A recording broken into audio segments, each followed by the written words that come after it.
இப்போ ஆள்ற பிஜேபி அரசு அந்த பெரிய ஆட்கள் இருக்காங்கல்ல, இருக்கிறதுலையே பயங்கரமான முள்ள மாதிரிங்க. இப்போதைக்கு அங்கே வந்த இதெல்லாத்தையும் பதுக்கி எடுத்து வச்சுக்கிட்டு அதை வந்து பெரிய அளவுக்கு எக்ஸ்ட்ரா விலை போட்டு விற்கிறதுல அவன் அம்பானியெல்லாம் சாதாரண ஆள். ஏன்னா அம்பானியோட ரிஃபைனரி தான் நிறையா இருக்குது. ஒரு 25 நாளைக்கு உள்ள ஸ்டாக் இருக்குல்ல, மாறி மாறி ஸ்டாக் உள்ளே போடுறாங்க, வந்துக்கிட்டு இருக்குது. அதனால் பெரிய அளவுக்கு பிரச்சனை இல்லை. கமர்ஷியல் சிலிண்டர் வந்து 2200 இருந்தது. இது வந்து 6000 அஃபிஷியல் இல்லை, கள்ள மார்க்கெட்டில் 6000 போகுது. அதையும் கஷ்டப்பட்டு வாங்கி அதுக்கப்புறம் எப்படி பார்த்தாலும் தோசை சுடுறதுக்கு வந்து கேஸ் கம்மியாக இருக்குது அப்படின்னு சொல்லிட்டு பாதி தான் வேக வைப்பேன்னு கொடுக்க முடியாது. ஆனால் ஈரானில் என்ன சொல்லியிருக்காங்கன்னா, இனி க்ரூட் ஆயில் $150 வரைக்கும் போகுன்ட்ருக்காங்க. கத்தார் என்ன சொல்லியிருக்காங்க, $200 வரைக்கும் போகுன்ட்ருக்காங்க. அப்படி போச்சு அப்படின்னா நமக்கு வந்து விலைவாசி ஏறும் எல்லாமே. இவங்க 48 மணி நேரம் கொடுத்துருக்காங்க அமெரிக்கா. அதுக்கு உள்ள ஏதாவது சமானம் வருதா இல்லை நீ வந்து பாரு நிற்கிறாங்களா, நின்னதுக்கப்புறம் ஏதாவது முட்டாள்தனம் பண்ணி அணு ஆயுதத்தை பயன்படுத்திட்டாங்கன்னா இப்போ பேசிட்டு இருக்க நிலைமை இருக்குல்ல, அப்படி எல்லாமே வேறு அப்படியே தலைகளை மாற்றி பேசணும்.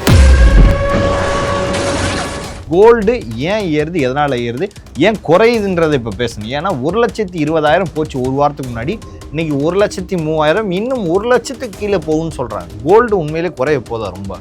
சைனாக்காரன் என்ன பண்ணால் $600 பில்லியன் மேலே அவனுடைய பாண்டை பூரா வந்து திருப்பி கொடுத்துட்டு அவன் வந்து கோல்டு வந்து கட்டி கட்டியாக வாங்கி வச்சாங்க. அப்படி எல்லாரும் கோல்டு வாங்க ஆரம்பிக்கும் போது டிமாண்ட் வரும். எப்போவுமே டிமாண்ட் அண்ட் சப்ளை. கரன்சியோட வேல்யூ குறைஞ்சிருச்சு, வேறு வழி இல்லை, கோல்டு தான் வாங்கி வைக்கணும்னு சொல்லி எல்லாரும் கோல்டு வாங்கும்போது மேலே ஏறிச்சு. இந்தியாவுக்கு தட்டுப்பாடு கொஞ்சம் இருக்குது, ஆனால் பெருசாக ப்ரொஜெக்ட் பண்ண அளவுக்கு இல்லை. இந்த கோல்டு ரேட் வந்து இன்னும் குறையிறதுக்கான வாய்ப்பு நிறையா இருக்குது.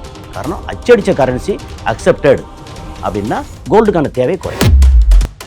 ஈரானோட ஒரு 3 எண்ணெய் கப்பல் வந்து இந்தியா பிடிச்சி வச்சிருக்கு. சரி நீ எடுத்துக்கோ, எண்ணெய் எடுத்துக்கோ, அதை வந்து பேமெண்ட் வந்து நீ வந்து டாலரில் கொடுக்காத, எனக்கு வந்து யுவானில் கொடு. இந்த யுவானோட டீலிங்க்கும் தங்கம் விலை இறங்குதுல, இதுக்கும் நேரடி கனெக்ஷன் இருக்குது.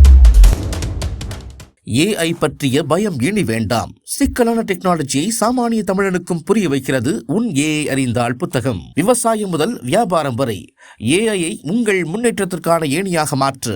இன்றைய வாசியுங்கள் உன் ஏஐ அறிந்தால். பிரைம் 9 தமிழ் நேயர்கள் அனைவருக்கும் வணக்கம். இன்றைய நமது நேர்காணலில் நம்முடன் இணைந்திருப்போர் சர்வதேச செய்தி பகுப்பாய்வாளர் திரு கசாலி அவர்கள். சார் வணக்கம். வணக்கம் ரெக்ஸ். இப்போ இந்தியான்னு எடுத்துக்கிட்டோம்னா, இந்தியாவில் வந்து நேற்று ரோட்டு கடையில் தோசை 10 ரூபா, இன்னைக்கு 25 ரூபா. கேட்டால் கமர்ஷியல் சிலிண்டர் 6000 ரூபாய்.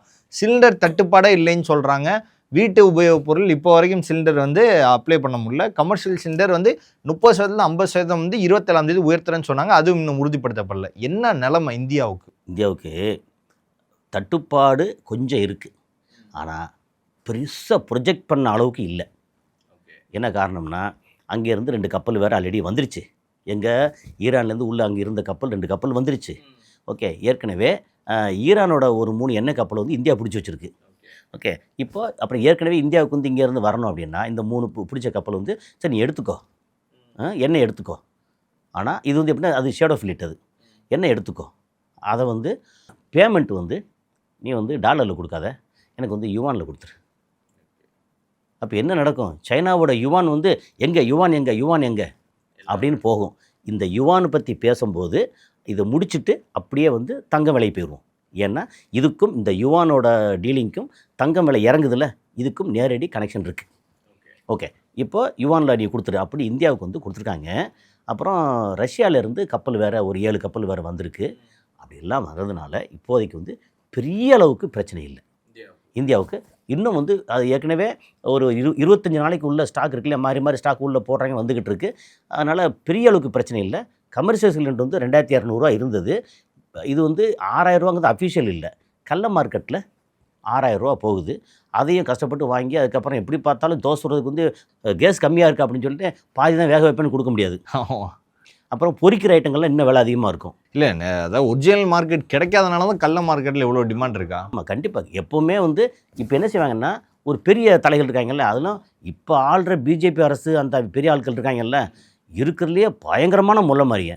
இப்போதைக்கு அங்கே வந்த இதெல்லாத்தையும் பதுக்கி எடுத்து வச்சுக்கிட்டு அதை வந்து பெரிய அளவுக்கு எக்ஸ்ட்ரா விலை போட்டு விற்கிறதுல அவன் அம்பானியெல்லாம் சாதாரண ஆள். ஏன்னா அம்பானியோட ரிஃபைனரி தான் நிறையா இருக்குங்க. ஓகே, எல்லாம் வந்து ஓகே நேரடியாக கொடுக்காம மறைமுகமாக கொடுத்து ஓகே இது வந்து 1500 கொடுக்குற போல வந்து 2500 கொடுத்து எடுத்துக்கோ. அவங்க வந்து வெளியே கை மாறி போகும்போது 6000 வந்து சேரும். அந்த மாதிரி அவங்க வந்து இந்த சுரண்டதில் பயங்கரமான ஆட்கள். ஆனால் இது நடக்கும், ஆனால் பெரிய அளவுக்கு பாதிப்பு இல்லை. ரோட்டில் வந்து நமக்கு வந்து விறகு அடுப்பு, நமக்கு வந்து வெறும் சைக்கிள், பைக்குக்கு இதுக்கு இது இல்லை அப்படின்லாம் இல்லை. ரேட் வந்து உலக அளவு ஏறுது. ஆனால் ஈரானில் என்ன சொல்லியிருக்காங்கன்னா, இனி குரூட் ஆயில் $150 வரைக்கும் போகுன்னு இருக்காங்க. கத்தார் என்ன சொல்லியிருக்காங்கன்னா $200 வரைக்கும் போகுன்னு இருக்காங்க. அப்படி போச்சு அப்படின்னா நமக்கு வந்து விலைவாசி ஏறும் எல்லாமே. அதுவும் இல்லாமல் பில்டிங் கன்ஸ்ட்ரக்ஷன் இருக்குல்ல, பெரிய அளவுக்கு பாதிக்குது. ஏன்னா ஃபஸ்ட்டு நம்பர் 1 வந்து சிமெண்ட், அது எல்லாமே டிரான்ஸ்போர்ட்.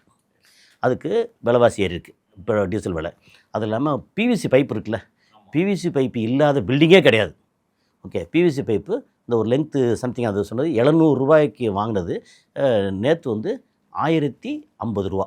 எல்லாமே கிடைக்கும், ஆனால் விலையேற்றத்தோட கிடைக்கும். டக்குன்னு 50% ஏறிச்சே. ஆமாம், ரொம்ப டிஃப்ரெண்ட் இருக்குது. கோட் பண்ணியிருக்கீங்க, ஒரு இந்த வீடு கட்ட போகிறோம், இதுக்கு வந்து பைப் ஒர்க்கு, டைல்ஸு, சிமெண்ட், செங்கல்லாம் போட்டு ஓவராலாக என்ன பண்ணியிருப்பீங்க, ஒரு $2500 ஒரு பெர் ஸ்கொயர் ஃபீட்டுக்கு பண்ணியிருப்பீங்க. இந்த விளையாட்டு டக்குன்னு ஏறிச்சு அப்படின்னா ஒரு $3200 வந்துடும் கை காசை. நீங்கள் $2500 நீங்கள் கோட் பண்ணியிருந்தீங்கன்னா ஒரு 2100, 2200, 150 வரைக்கும் வந்து உங்களுக்கு அடக்கம் வரும். ஒரு ஸ்கொயர் ஃபீட்டுக்கு $300 உங்களுக்கு கிடைக்கும்.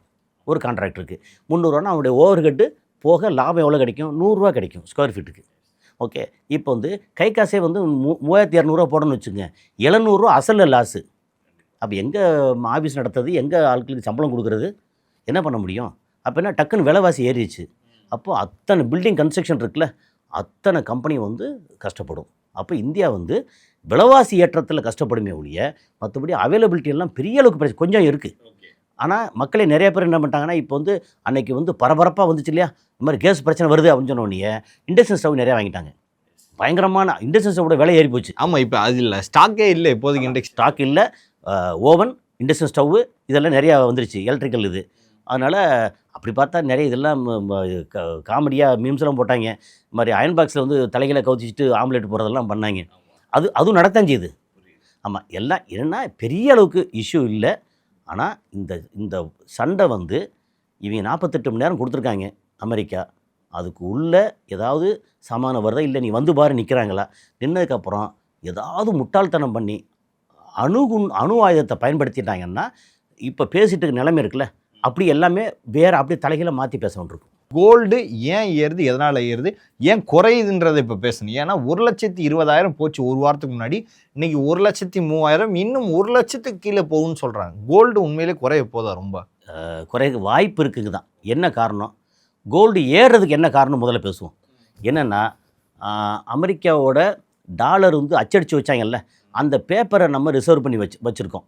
ஓகே, அது போதும் அப்படிங்கும்போது கோல்டு விலை 80,000, 70,000 அந்த மாதிரி போய்கிட்டு இருந்துச்சு, 70, 80. அப்புறம் கோல்டோட பாண்டு வந்து போய்ட்டு, கோல்டே இல்லாமல் வெறும் பாண்டு, அது வந்து மேலே ஏற்றி இறங்கி போய்கிட்டு இருந்துச்சு. இப்போது அமெரிக்காவோட இது வந்து டாலர் வந்து சைனாக்காரன் என்ன பண்ணால் $600 பில்லியன் மேலே அவனுடைய பாண்டை பூரா வந்து திருப்பி கொடுத்துட்டு அவன் வந்து கோல்டு வந்து கட்டி கட்டியாக வாங்கி வச்சாங்க. அதே மாதிரி ரஷ்யா வாங்கி வச்சாங்க. அப்போ கோல்டு வந்து ரியல் கோல்டு இருக்குல்ல, அதோட டிமாண்ட் அதிகமாச்சு. அப்போ ஆட்டோமேட்டிக்காக என்ன ஆயிடுச்சுன்னா அமெரிக்காவோட டாலர் வேல்யூ வந்து குறைஞ்சிச்சு. அப்போ டாலர் குறையும் போது எல்லா நாடுகளும் என்ன பண்ணுவாங்கன்னா, ஐயோ இனி டாலர் வச்சு பிரயோஜனம் இல்லை, அப்போ எந்த கரன்சியும் தெரியாது, அப்போ கோல்டை நிறைய வாங்கி வச்சா தான் நமக்கு பாதுகாப்பு அப்படின்னு எல்லோரும் கோல்டு வாங்க ஆரம்பிக்கும் போது டிமாண்ட் வரும். எப்போவுமே டிமாண்ட் அண்ட் சப்ளை, அந்த லா ஆஃப் டிமினிஷிங் ரிட்டர்ன் சொல்லுவாங்க. ஸோ டிமாண்ட் அண்ட் சப்ளை, அந்த டிமாண்ட் சப்ளையில் கரன்சியோட வேல்யூ குறைஞ்சிருச்சு. வேறு வழி இல்லை, கோல்டு தான் வாங்கி வைக்கணும்னு சொல்லி எல்லோரும் கோல்டு வாங்கும்போது மேலே ஏறிச்சு. இப்போ வந்து yuan accepted, rouble accepted, okay, pound accepted, dirhams, dinar, riyal accepted. அப்படி வந்துச்சுன்னா இந்த கரன்சி ஓகேன்னு வந்துருச்சுன்னா கோல்டுக்கு தேவையில்லைல்ல. அதனால் கோல்டு வந்து பதுக்கி வைக்கிற அளவுக்கு இனி வந்து தேவைப்படாது. ஏன்னா எல்லாருமே என்ன சொல்கிறாங்கன்னா, அந்த ஈரான் என்ன சொல்கிறாங்க, முழுக்க முழுக்க நீங்கள் யுவானில் கொடுத்துருங்க, நாங்கள் டீல் பண்ணிக்கிறோம், இங்கேருந்து போகிற அத்தனையும் வந்து யுவானில் கொடு அப்படின்றாங்க. இதுக்கப்புறம் சவுதி அரேபியாவோ யுஏஇயோ சரி ஓகே யுவானில் கொடு, அல்லது ருப்பியில் கொடு, இல்லை ரூபிளில் கொடு, இல்லை எனக்கு வந்து திராம்ஸ் கொடு, தினார் கொடு அப்படின்னு டாலர் இல்லாமல் டாலரைசேஷன், டாலர் இல்லாத விநியோகம் அல்லது வர்த்தகம் வந்துருச்சு அப்படின்னா. அப்போ இந்த வருஷம் வந்து எப்படி பார்த்தாலும் இந்தியாவில் பிரிக்ஸு கூட்டமைப்பு மாநாடு இருக்குது. பிரிக்ஸுக்கு தனி கரன்சி, அதுக்கப்புறம் வந்து டிஜிட்டல் கரன்சி, இதெல்லாம் வந்துச்சு அப்படின்னா டாலருக்கு தேவையில்லாமல் டிஜிட்டலாகவும், அதுக்கப்புறம் வேறு அச்சடித்த கரன்சி இருக்குல்ல, அது ரூபிளாக இருக்கட்டும், மெயினாக வந்து யுவானாக இருக்கட்டும், ருப்பியும் வந்து இன்னும் ஸ்ட்ராங்காகும். இன்னும் $92 டாலருங்கிறது இனி வந்து $80, $70 வரும். அப்புறம் கோல்டு ரேட் வந்து இன்னும் குறையிறதுக்கான வாய்ப்பு நிறையா இருக்குது.